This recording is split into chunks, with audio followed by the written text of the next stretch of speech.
안녕하세요. 네, 박근혜입니다. 저는 이 시간에 이제 시공 BIM에 대해서 말씀을 좀 드릴까 합니다.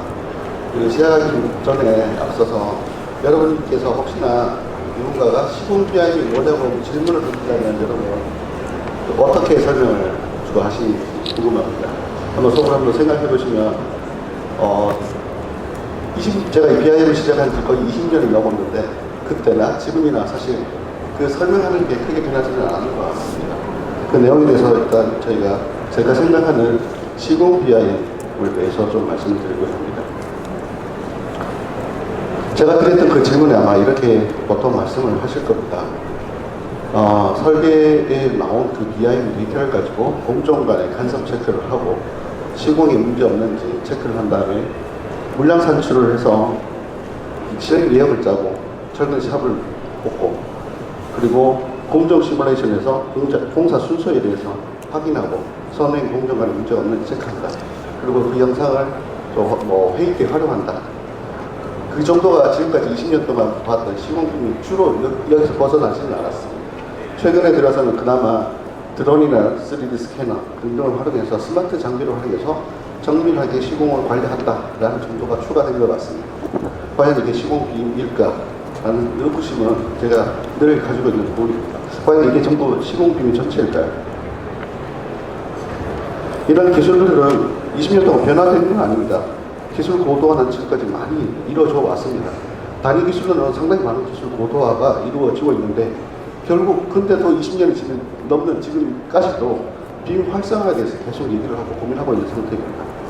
제가 본 저희 현장 기준을 봤을 때 비밀 활성화로 생각한다면 현장을 시작하면 초기에는 여러 가지 많은 것들을 합니다. 근데 정작 저희 공동주택 기준으로 저희 직원만 보통 한 30명 정도 평균 들어가는데 이 BIM을 활용하는 사람은 현장 소장님, 공사팀장님, 공무팀장님 등등 손가락 안에 드는 요 소수만의 BIM이 되고 있는 상황이죠. 보고할 때 쓰는 BIM. 정작 여기 뒤에 이루어지는 20개월 넘는 기간 동안에 수많은 사람들은 과연 BIM을 도대체 어떤 혜택을 누릴 수 있느냐. 이게 정작 여기서 활용이 되어야 진정한 시공 BIM 활성화를 얘기할 수 있다고 저는 생각합니다. 그래서 저희 팀에서 항상 제가 얘기하는 게 현장에 들어오는 도배하시는 아주머니조차도 BIM 영향 안에 있도록 우리가 고민해보자라는 얘기를 저희 팀원들한테 한 번씩 얘기를 하고 있습니다. 기술 고도화와 기술 활성화에 대해서는 접근 방법이 엄연히 좀 달라질 수밖에 없다고 생각합니다. 이 두 가지를 나눌 수는 없지만 두 가지 중에 어쨌든 접근 방법에서 한번 고민을 해봐야 되는 부분이라고 생각합니다. AI 관련된 자료를 찾다 보면 이 도어맨의 모델이라는 얘기를 자주 접하게 되실 겁니다. 이미 알고 계신 분도 있을 거라고 생각되어지는데요. 도어맨은 고급 호텔 앞에 도어맨이 있는데 이 도어맨의 기능을 문 여는 사람, 도어맨이라고 해서 문을 자동문으로 바꿔버립니다. 그로 인해서 이 호텔의 고급 호텔의 격은 떨어지고 사실상 가치와 비용은 줄었지만 가치는 상실하고 그 도어맨을 하던 숨어있는 역할들, 업무, 가치에 대해서는 사라지게 된다는 그런 얘기를 도어맨의 오류라고 자주 자동화라는 얘기를 할 때 자주 언급이 되고 있습니다. 도어맨은 실제로는 문만 여는 게 아니라 호텔을 방문하는 사람들한테 환하게 웃어줌으로써 그 인상을 표현하고 또 돌발 상황이 발생했을 때 즉각적으로 대응도 하고 안내도 하고 여러 가지 많은 그 호텔의 얼굴로서의 역할도 숨어있는 역할도 있고 그것의 가치가 숨어있는 가치가 있다는 건데 그걸 자동으로 하드를 통해서 상실해버린다는 얘기입니다. 제가 생각했을 때 BIM도 동일한 개념이라고 생각해서 언급을 좀 해야 될 것 같습니다. BIM을 단순히 3D 간섭 체크, 물량 산출, 공정 시뮬레이션 이걸로 그냥 너무 단순화시켜서 시공 BIM이라고 얘기하시는 분들이 너무 많습니다. 거의 대부분이죠 사실. BIM을 3D, 4D, 5D 지금 6D, 7D도 현실 시험에서 자꾸 얘기를 꺼낼 때마다 불편을 하시는 분들 많습니다. 근데 다들 아시지만 시공관리 5대 요소 일정 균형, 품질, 관리, 환경, 안전 이 5가지 중에 안전은 도대체 어디가 있는 거라는 게 생각입니다. 그래서 최근에 제가 저작년 AD를 저희 회사에서 말씀을 드렸더니 여러 분들이 불편해 하셔요. AD가 도대체 왜 또 만드냐 이런 현 실무에서는 일정 비용이 같이 움직입니다. 공정 짜는데 비용 물량 고려 안 하고 이 정도는 생각하지는 않습니다. 품질 안전 당연히 품질하고 안전 같이 가야 되고 공정 순서에 따라서 그에 맞는 안전시설과 안전계획들 다 같이 움직이는 겁니다. 디비전이 따로 분리할 수 있는 게 아닙니다. 근데 이걸 자꾸만 따로따로 업무를 너무 단순화해서 도면의 오류를 자꾸 범하고 있다는 것이죠. 저희 현장의 시공 현장 보면 간섭 체크 도면 저희가 자체 사업을 해보면 실제 설계가 BIM으로 이루어졌을 때 잘 관리가 됐을 때 현장에서 더 이상 공정간의 간섭 체크가 기존 대비 한 10분의 1로 줄어든 걸 여러 번 경험했습니다. 현장에서 더 이상 공정간의 간섭 체크, 경로, 최적 경로 이게 지금 시공 현장에서 이거에 대한 소비를 하고 있다는 것 자체가 설계 단계에서 BIM이 제대로 잘 적용이 된다면 이것들이 굳이 현장에서 그걸 할 필요는 없다고 생각합니다. 아예 없을 수는 없겠지만 최소화할 수 있다고 생각합니다. 정작 현장에서 보면 정말 많은 변수들이 발생합니다. 그게 현장에 있는 담당자들을 힘들게 하고 어렵게 하는 것들이에요.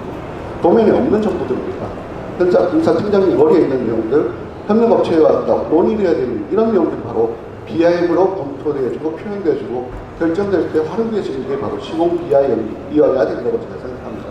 보시는 것처럼 가설 장비가 이게 지금 직접 현장에 있는 공사팀장이 직접 움직이는 화면을 제가 찍은 겁니다.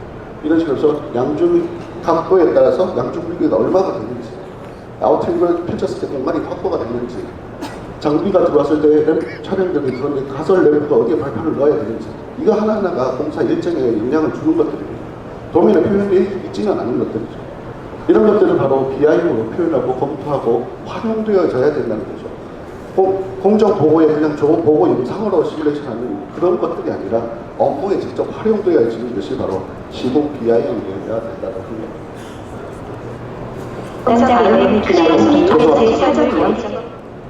네, 지금 보시는 것처럼 이런 것들이 직접 공정관리라고 하는 것들은 예를 들면 공정관리가 있고 공정 시뮬레이션이 있고 공정 시퀀스가 있습니다. 보통 BIM에서 공정관리라고 많이 표현도 많이 하시는데 현장에서 직접 공정관리라고 하는 것은 그냥 단순히 영상 만드는 게 아닙니다. 지금 보시는 것처럼 이게 현장 소장님이신데 직접 이걸 보면서 장비 배치 어떻게 할 거고 생산성에 따라서 이 장비가 얼마나 정말 이 일정대로 움직일 수 있을 것인지 이런 것들 통해서 캐치업을 해서 이런 공기 지연 만회 대책을 BIM 기반으로 검토하고 업무에 활용하고 이거 자체로 결정이 되고 공정 일정을 조정하고 이게 바로 시공 BIM입니다. 그게 다 끝난 다음에 결정된 걸 가지고 최종 보고서고 공정 시뮬레이션 영상이 만들어지는 거겠죠. 근데 최종 그 보고서 하나 만들었다고 공정 관리를 한다고 얘기한다는 것은 실제로 현장 입장에서는 현장 하는 입장에서는 관리라는 얘기를 함부로 붙일 수 없다고 생각합니다. 지금 이것도 보신 것처럼 실제 작업자의 위치, 안전 위치 어떻게 되는지 실제 공사를 그 디지털 트윈 개념으로 작업자가 검토해야 되는 변수들에서 검토하고 활용하고 작업자가 직접 이것들을 활용하는 것들입니다. 이런 것들이 진정으로 움직여질 때 업무에 활용된다고 할 수 있겠습니다. 결과물로만 BIM을 활용할 때는 결국은 BIM 전문팀, 전담팀의 업무이지 내 업무가 아닙니다. 외주만 줬을 때는 우리 회사의 역량이 아닙니다. 외주 업체만의 역량인 거지 내 회사의 역량이 될 수가 없습니다. 전문팀이 만들어진 이 작업 결과물들을 현장에서 이렇게 직접 잘 활용하는 단계까지 와야 진정한 시공 BIM이 될 수 있다고 생각하고 있습니다. 저희 회사는 그래서 수행 주체를 BIM 외주 용역사라든지 전담팀이 주도했던 것들을 지금은 시공 실무 담당자가 주가 될 수 있도록 하기 위해서 열심히 노력하고 있습니다. 저희 팀원들한테 항상 그 얘기를 합니다. 5년 뒤에는 우리 팀이 해체되는 게 누굽니다. 전담 인력은 있겠지만 전담팀이 이렇게 대규모로 있을 필요는 없다. 모든 직원이 BIM 기반으로 업무를 하는 환경을 만들도록 우리가 노력하자라는 게 제 주된 목표입니다. 그리고 활용 방식도 검토 보고서 레포트 제출되는 형태가 아니라 앞서 설명드렸듯이 업무에 직접 이것들을 단순한 것 하나라도 내 업무에 직접 BIM이 활용될 수 있도록 그런 것들을 하려고 합니다. 기술보다 저희도 AI 같은 거 기술 엄청 많이 지금 쓰고 있습니다. 사실 그런 것들보다 작은 거 하나라도 직접 업무에 공사팀장이 안전팀장이 직접 만져가면서 배치해보고 검토할 수 있는 이런 환경을 시공 단계에서 저희가 구축하려고 하고 있습니다. 그래서 이런 것들이 단순 보고용이 아니라 의사결정이 필요한 이런 자료로 활용될 수 있도록 그렇게 움직이고 프로세스도 그렇게 만들려고 지금 노력하고 있습니다. 네. 시공 BIM은 단순히 3D 단순히 보기 위한 BIM 모델이 아닙니다. 데이터 관리, 현장에서 이루어지는 모든 공사에 필요한 정보들을 기타 기반으로 관리하겠다는 게 바로 시공 BI의 목적이어야 되고 활용 가치가 되어야 된다고 생각합니다. 다시 한번 질문드리겠습니다. 시공 BI를 설명하게 되면 어떤 것이라고 설명을 하시겠습니까? 네, 이상으로 발표를 마치도록 하겠습니다. 네, 감사합니다. 투스코 ENC의 김대은